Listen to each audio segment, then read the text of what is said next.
Here's one of the camera rigs that I'm using today. At the base of this is just a really inexpensive camera dolly. Attached to that is a friction arm clamp that's holding a phone mount, and I'm filming with the iPhone 13 Pro. This is a super simple camera rig that can create some great shots, but there are a few tricks that I've learned to setting it up to actually make it work properly. If you set this up and start moving the camera, you may notice that the object you're wanting to film doesn't stay in the middle of the scene.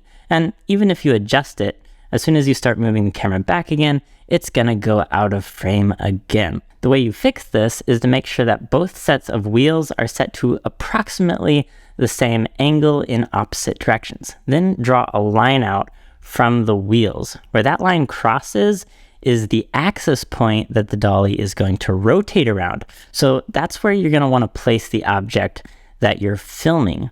Next, make sure that the camera on your phone is centered over the middle of the dolly. And now everything should be lining up properly, and the object that you're filming will stay centered in the middle of the video.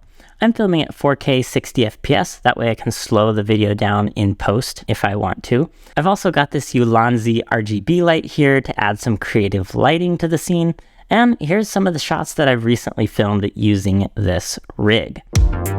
By the way, if you want any of this gear, there will be links for it all down in the description below.